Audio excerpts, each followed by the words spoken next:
కార్మికుల ఐక్యత, కార్మికుల ఐక్యత, కార్మికుల ఐక్యత, కార్మికుల ఐక్యత వరకు సీఎం ఇచ్చినటువంటి హామీని సుప్రీంకోర్టు తీర్పును జరిగే కూడా వేలంపాటలు రద్దు చేయాలని చెప్పని గత వారం రోజుల నుంచి కూడా మరి కార్మిక సంఘాలతో పాటు ఆజిన్ జమీల్ కార్మికులు ప్రభుత్వానికి మొదలుపెట్టుకుంటా ఉన్నారు. అయినప్పటికీ కూడా ఈ ఆజిన్ జమీల్ భూ స్థలంలోనే టెంట్లు వేసి మరి వేలంపాటలకు సిద్ధమైంది కూడా అధికారులు. ఏదేమైనప్పటికీ మా డిమాండ్ ఒకటే, ఎట్టి పరిస్థితుల్లో పుట ఆజిన్ జమీల్ భూములు వేలంపాటలు ఆపు చేయాలి. అదే క్రమంలో పుట ఉన్నటువంటి 318 మంది కార్మికులకు తప్పనిసరిగా మరి ఇక్కడనే స్థలం ఇవ్వాలి. మీరు రియల్ ఎస్టేట్ వ్యాపారం చేసుకున్న దానికోసం కార్మికులు అప్పుడున్నటువంటి ఆజిన్ జమీల్ ఓనర్లు భూమిని వదిలిపెట్టలే. 318 మంది కార్మికులకు ఇవ్వకుండా 134 మంది కార్మికులకు ఇచ్చి మరి వీళ్ళందరినీ ఎక్కడ ఏం చేయాలి? ఈ అనాథులుగా మారుస్తారా మీరు? ఈ ప్రశ్న ప్రభుత్వం వేసుకోవాలి. మాకు ఇచ్చినటువంటి అధికారుల హామీలను నిలబెట్టుకోవాలి. మేము ఒకటే ప్రభుత్వాన్ని ఖచ్చితంగా డిమాండ్ చేస్తున్నాం, జిల్లా యంత్రాంగాన్ని మరి ప్రభుత్వాన్ని కూడా వేలంపాటలు ఆఫ్ చేసి మిగిలిన భూమిని ఇవ్వాలని మేము కోరుతా ఉన్నాం. కలెక్టర్ ఆఫీస్ కట్టిల్లు దానికి వ్యతిరేకం కాదు, ప్రజలకు ఉపయోగపడేది.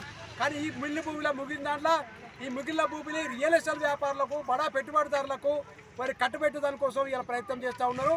అది ఈ కార్మిక వర్గం ఎట్టి పరిస్థితుల పుట కార్మిక వర్గం, విద్యా సంఘాలు, ప్రజా సంఘాలు ఇది ఒప్పుకోరని చెప్పని ఈ సందర్భంగా తెలియజేస్తూ రద్దు చేసేంత వరకు ఖచ్చితంగా పోరాటం ఉంటుంది.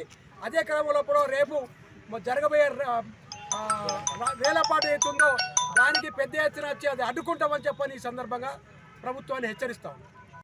ఇప్పుడు రేపు జరిగేటువంటి ఆజిన్ జమీల్ భూముల వేలాన్ని ఆపివేయాలి. 318 మంది కార్మికులకు కొంతమందికి ఇచ్చారు, కొంతమంది ఆపారు. ఆపిన కార్మికులు 318 మంది ఉన్నారు. వాళ్లకు ఆ ప్లాట్ కేటాయించాలని డిమాండ్ చేస్తూ రేపటి వేలాన్ని ఆపేయాలని చెప్పి ఈ కార్మికులు ప్రజా సంఘాల ఇక్కడ డిమాండ్ చేయడం జరుగుతూ ఉంది. ఇది ఈరోజు సమస్య కాదు, దశాబ్దాలు తరబడి ఇక్కడ కార్మికులు పోరాటం చేస్తున్నారు. మా భూములు మాకు దక్కాలని చెప్పి పోరాటం చేస్తుంటే ప్రభుత్వాలు, రాజకీయ నాయకులు, అధికారులు అత్యుత్సాహంతో ఈ యొక్క వేలంపాటలను ప్రక్రియను ఈ రాజకీయ నాయకులు వీళ్ళంతా కూడా రియల్ ఎస్టేట్ వ్యాపారులంతా ఒకటై కూడా ఈ మాఫియాలన్నీ కూడా కార్మికులకు వ్యతిరేకంగా పనిచేస్తూ కమట ప్రేమను వెలకబోస్తూ ఈరోజు ఈ భూములు అమ్మడానికి సిద్ధపడ్డారు. ఈ భూములు ఎట్టి ఘోషాన మేము భౌతికంగా పోరాటం చేసి రేపు జరగబోయేటువంటి వేలాన్ని ఆ శక్తి మేరకు మేము మా కుటుంబాలతో సహా మేము అడ్డుకుంటాం. ఇంకా అడ్డు పెట్టుకొని రాజకీయ నాయకులు ఎదిగారో వాళ్ళందరూ కూడా ఈరోజు కార్మిక పక్షాన రేపు రావాలని చెప్పి మేము డిమాండ్ చేస్తున్నాం. రేపటి వేలాన్ని తప్పకుండా అధికారులు ఒక మానవతా దృక్పథంతో ఆలోచించి రాజకీయ నాయకులు ఇది ఆపాలని చెప్పి మేము విన్నవించుకుంటున్నాం. లేకుంటే ఈ తీవ్ర పరిస్థితులు ఎదురవుతాయి. మేము కుటుంబాలతో సహా వచ్చి మేము న్యాయంగా మేము శాంతియుతంగా మీ యొక్క వేలాన్ని మేము అడ్డుకుంటాం.